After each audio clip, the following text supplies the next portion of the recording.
ठाकुर साहब ठीक तो है ना? चोट तो नहीं लगी ना आपको? वो सब छोड़िए ठाकुराइन साहब, ये बताइए क्या नाम लिया आपने अभी? रुद्र प्रताप राणावत, मैंने ठीक सुना ना? जी। क्या आप जानते हैं उसे? आपने देखा है उसे?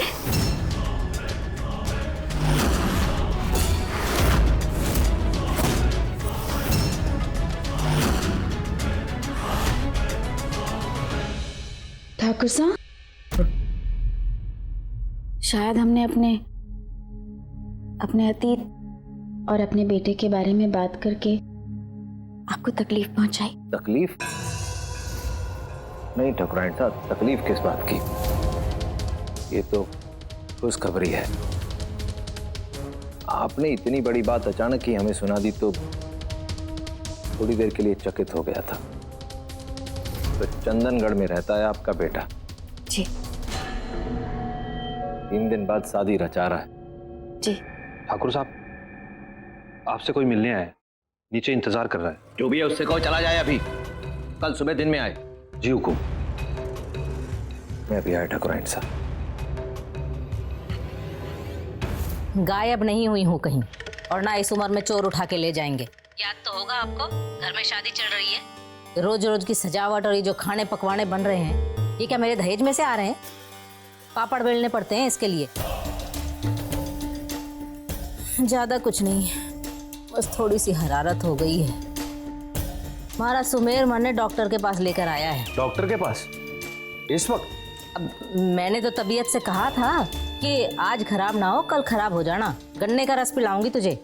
मानी ही नहीं, आज ही खराब हो गई, तो आज ही डॉक्टर के पास आना पड़ा। और भी कुछ सवाल बाकी हैं पतिदेव जी? रखो फोन। मासा कितने प्यार से झूठ बोल लेते हो ना आप। तेरी माँ हूँ बेटा। राजा ठाकुर साहब ने इस वक्त किससे भी मिलने के लिए ना कहा है। अब आप लोग जाइए। तो विनोद कहाँ मर गया जाके? क्या हुआ? कुछ परेशान से लग रहे हैं आप। कोई परेशानी नहीं ठाकुराइन साहब, आपको एक तकलीफ देनी थी। बड़े दिन से आपके हाथ की अदरक तुलसी वाली चाय नहीं पी। अभी लाते हैं। शुक्रिया। The number you have called is currently switched off. कहाँ मर गया ये? चलो मासा। रुक यहीं। अरे रे, कहाँ जा रही हैं आप? आप अंदर नहीं जा सकती। दाएं हाथ से काम करता है या बाएं? ये? क्योंकि कल जब थारे राजा ठाकुर सा को ये पता चलेगा कि तूने हाथ बढ़ा के म्हारे को अंदर जाने से रोका और एक बहुत जरूरी जानकारी उन तक पहुंचने से रोकी, तो वो थारा हाथ तो तुड़वाएंगे ना। हाथ प्यारा है या ना है?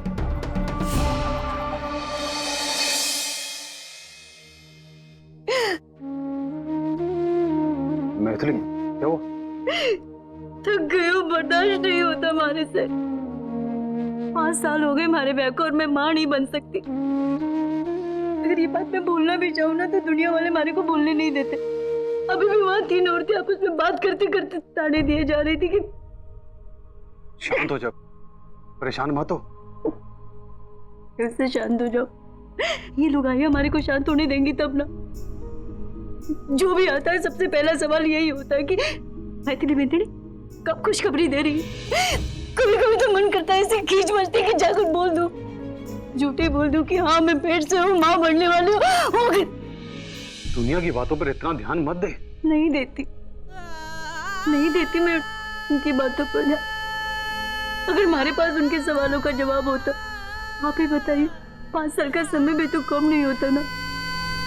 मैं माँ नहीं बन सकती और घर वाले हमारे को बच्चा गोद नहीं लेने देंगे। सारे देवी देवताओं के आगे हाथ जोड़ लिए, भीख मांग ली और किसी ने ना सुनी हमारी। अब तो मेरे को भी लगता है माँ जी सब सही कह रही थी कि मैं अच्छी माँ साबित नहीं हो सकती। मैं अच्छी माँ साबित नहीं मैथिली, नहीं, ऐसी कोई बात नहीं है। हमारे दिल से पूछ, इतनी ममता इतना प्यार भरा है तेरे दिल में कि इस सवाल ही पैदा नहीं हो सकता कि तू एक अच्छी मां नहीं बन सकती। बस बात इतनी है कि हमारा वक्त ठीक नहीं है। वो आएगा जो हमें माँ और बापू सा करके बुलाएगा। ठीक हो जाएगा, सब ठीक हो जाएगा। ऐसा कौन सा जरूरी मेहमान आ गया था जो कल तक का इंतजार नहीं कर सकता था? कहा था ना जो कोई भी हो बोल देना कल सुबह आने के लिए। खम्मा घनी राजा ठाकुर साहब, इस बेचारे पे नाराज मत होइए। मैं वचन देती हूँ आपको, हमारे से बात करने के बाद आपका शुभ लाभ ही होगा। आप कौन है भाई साहब? मोहिनी। मोहिनी भाई साहब,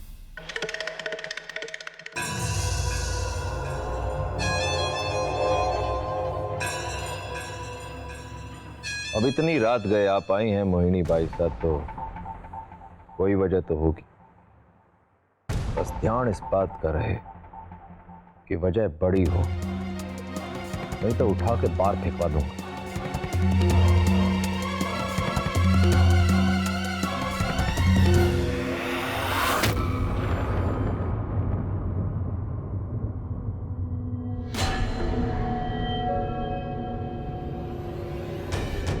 इतनी बड़ी वजह काफी होगी। तुम जाओ। जी हुकुम। विराजिए भाई।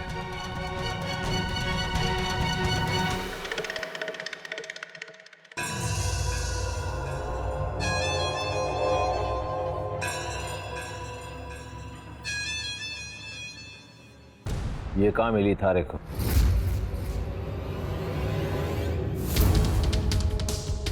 आम खाने हैं तो छोरी का पूछो राजा साहब, और अगर गुठलियों की माला पहननी है तो तस्वीर का।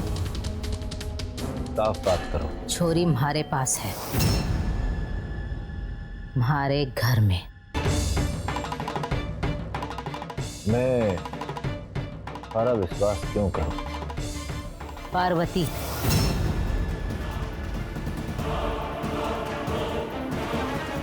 अपने आप को जयपुर का बताती है, लेकिन उसकी बोली, उसके हाथ की कारीगरी सब इसी इलाके की है।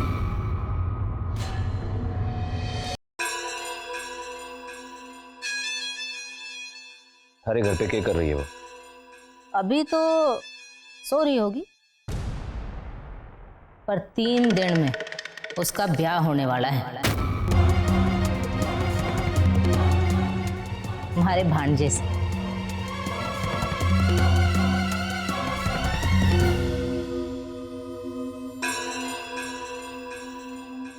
वैसे पार्वती को कोई खास चाव नहीं है इस ब्याह का।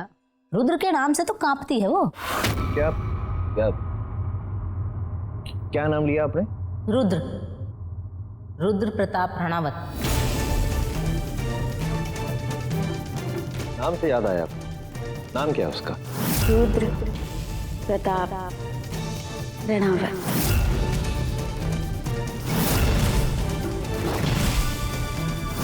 बीएसटी वालों के लिए काम करता है वो। हाँ, हमारे को तो ये लगता है कि ये शादी बिल्कुल झूठ है। पता नहीं क्यों रुद्र जबरदस्ती इस छोरी को शादी की तरफ ढकेल रहा है। खैर, जाने दो। मतलब की बात तो ये है कि मैं आपका मौसम सुधार सकती हूँ। अगर आप हमारा मौसम सुधारो तो। आपको छोरी चाहिए, मैं दूंगी। बदले में क्या चाहिए? हमारा भांजा मरा हुआ।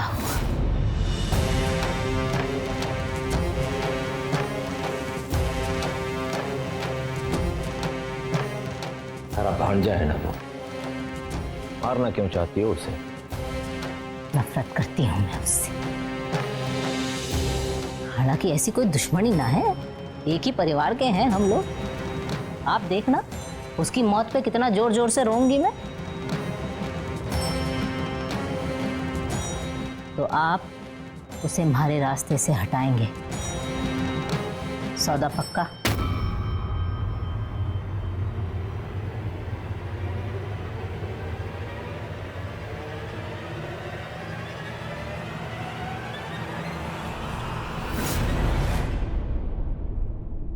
बड़ी पत्थर दिल हैं आप। अच्छा है ना, पत्थरों को बदलते मौसम से कोई फर्क नहीं पड़ता, तो मैं सौदा पक्का समझूं। ठीक है,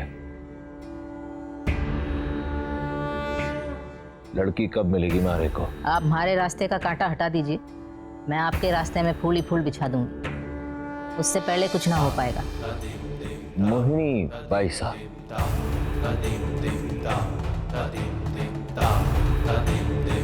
अरे को खबर है किससे बात कर रही है? हाँ, उससे जिसे हमारी मदद की बहुत सख्त जरूरत है। किसी गलत फहमी में न रहना बाई साहब। पारो बाई साहब ने ढूंढने के लिए मुझे किसी की मदद की जरूरत ना है। गुस्ताखी माफ राजा साहब, मदद की जरूरत तो आपको है। बहुत वक्त से आप उस छोरी को तलाश कर रहे हैं, लेकिन वो आज तक आपके हाथ नहीं लगी, और उसकी वजह यह है कि वो रुद्र प्रताप राणावत नाम की एक अनोखी सीमेंट की दीवार के पीछे छुपी हुई है। वो दीवार जो न टूटती है और न लांघी जा सकती है। इसीलिए मैं आपसे कह रही हूँ, सबसे पहले रुद्र को अपने रास्ते से हटाना बहुत जरूरी है, उसके बाद ही वो लड़की आपको मिल पाएगी।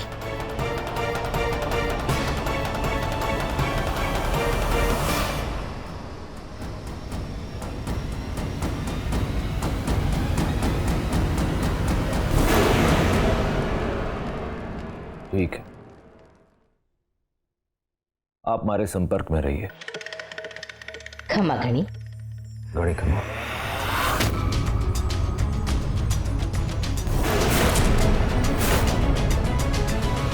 वैसे राजा साहब, 2 ही दिन हैं आपके पास। रिश्ता जुड़ने से पहले अगर वो उसकी इतनी रक्षा करता है, तो रिश्ता जुड़ने के बाद तो उसका कवच ही बन जाएगा। खमा घनी।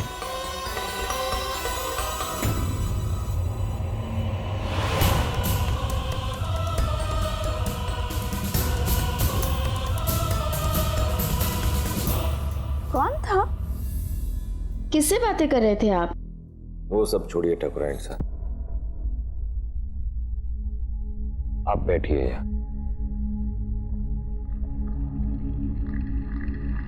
ठकुराइन साहब, आज जिंदगी में पहली बार आपसे ऊंची आवाज में बात की। समझ में नहीं आता आपसे माफी कैसे मांगू। ठाकुर साहब, हमारे प्यार के बीच ये माफी मांगना कहाँ से आ गया? प्यार बहुत गहरा है ना ठकुराइन साहब, इसीलिए माफी मांगने की जरूरत भी पड़ी। जब प्यार इतना गहरा है तो एक बात याद रखिए, चाहे जो हो जाए, आपको मारे से माफी मांगने की जरूरत नहीं। शुक्रिया ठकुराइन साहब। अभी आपसे इजाजत लेनी होगी, एक जरूरी काम आन पड़ा है, निपटाना होगा, वक्त कम है। चलता।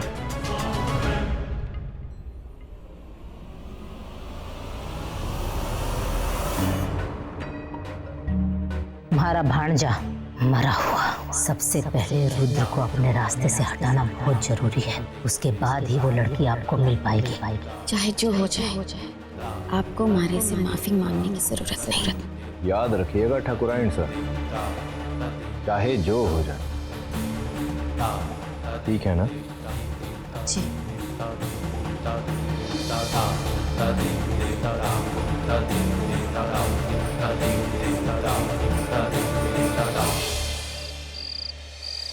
देखता जा, अब इस धुआं कुमारी के धुआं होने का बखत आ गया है, और इसके साथ जाएगा वो सपोला। माता वो सब तो ठीक है, पर एक बात कहूँ, वो बुढ़ाऊ ताऊसा और उसकी बैसाखी, वो दोनों तो रह गए ना, उनका कुछ इंतजाम नहीं हुआ। सुमेर बना, आपकी माँ कभी भी कोई काम अधूरा नहीं छोड़ती। आपके आदरणीय ताऊसा का मौसम बिगाड़ने का इंतजाम भी मैं कर रही हूँ। और फिर क्या होना है? फिर क्या, हमारा छोटा परिवार, सुखी परिवार इस हवेली में राज करेगा। जिसका हक उसी को साजे। दूसरा कोई बीच में आए तो उसका तानपुरा बाजे। मासा वैसे एक और तरीका है जिससे हमारी खुशियां बढ़ सकती हैं। क्या? मासा, इस हवेली में ना बड़े झमेले हैं, क्यों ना हम इसे बेचकर अच्छा खासा माल कमा लेते हैं और फिर इस मनहूस जगह को छोड़कर चलते हैं जयपुर।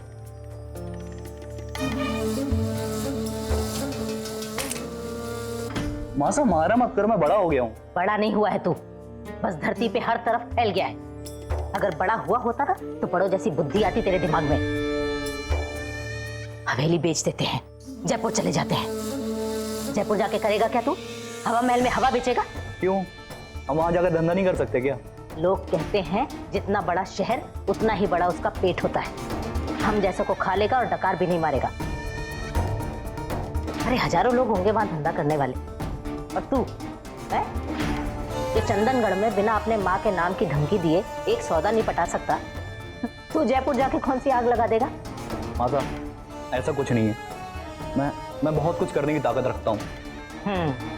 बहुत कुछ बोलने की ताकत तो तू रखता है, लेकिन करके भी तो दिखा। जिस दिन मारे खाते में 1 लाख रुपए जमा करेगा ना तू, तब मैं मानूंगी। क्या गिन के देख रहा है या तोल के कि 1 लाख कितने होते हैं? बावला।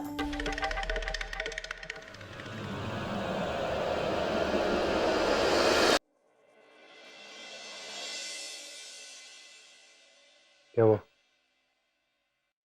अभी तक उन औरतों की बातों को दिल से लगा के बैठी है क्या? नहीं, मैं तो अपने ब्याह के पहले की बातें याद कर रही थी। डरी हुई थी ना तू? हाँ तो ब्याह होने जा रहा था, डर तो लगता ही है ना। ऊपर से आप ऐसे लग रहा था जैसे कि मुंह में किसी ने आधा किलो कद्दू भर दिया। एक छोटी सी हंसी भी नहीं आ रही थी। हंसी तो छोड़ो, एक छोटी सी मुस्कान भी नहीं आ रही थी। मैं तो सोच रही थी पता नहीं माँ बापू से किसके गले बांध रहे हैं। जानती है मैं ऐसा क्यों था? मेरे दोस्तों ने आके मुझे बोला ऐसा अगर गंभीर से ऐसे से रहोगे तो और ज्यादा मर्दाना लगोगे। ना मारे को आप ऐसे ही अच्छे लगते हो। मारे को तो लगता है कि रुद्र भाई साहब को भी किसी ने आप जैसे ही बता दिया होगा, इसीलिए कप्पू जैसे बने रहते हैं। और पार्वती भाई साहब, वो उनसे इतनी डरी डरी सी रहती हैं। हमारे साथ तो हमारी बहनें थी, माँ बापू साथ है, उनके पास तो कोई भी नहीं है। अनजान डरी डरी सी इसलिए रहती हैं। मैं सोच रही थी कि वो मैं आज रात तो जा पारो के पास जा। सही जा। सुनेरी भाई साहब, छोटे छोटे जरों से धड़क धड़क धड़क धड़क।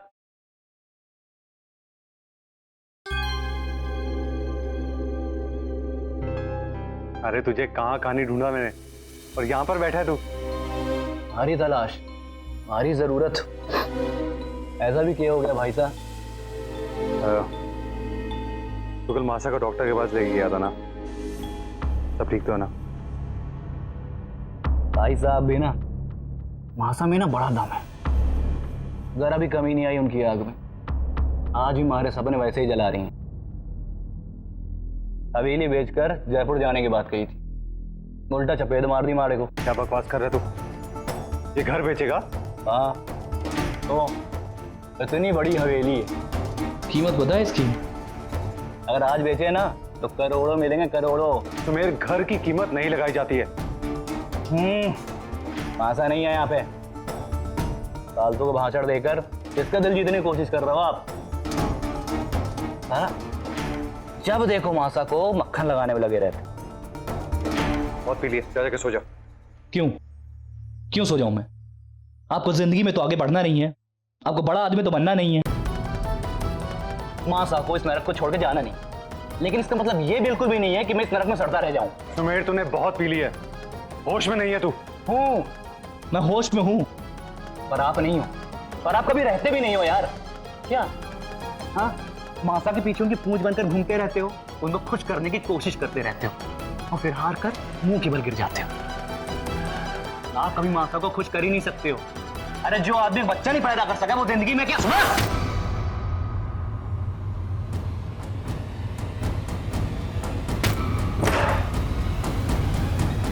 भाई साहब गलती से मुंह से निकल गया। भाई साहब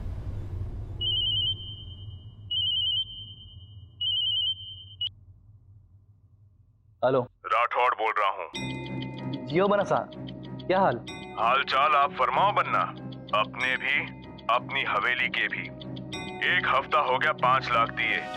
तुमने कहा था कि हवेली करोड़ों की है और ये 5 लाख टोकन देकर हवेली का सौदा पक्का हुआ।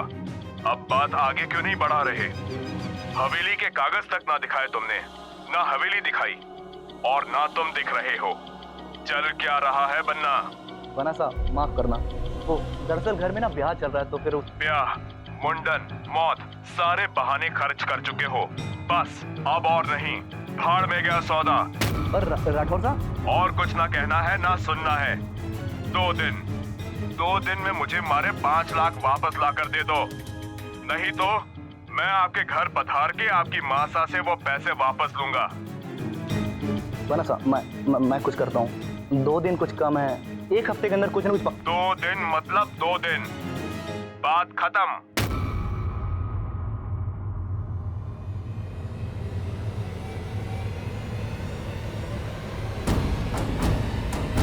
2 दिन में इतने पैसों का इंतजाम कैसे करूं? कोई बड़ा जुगाड़ करना पड़ेगा।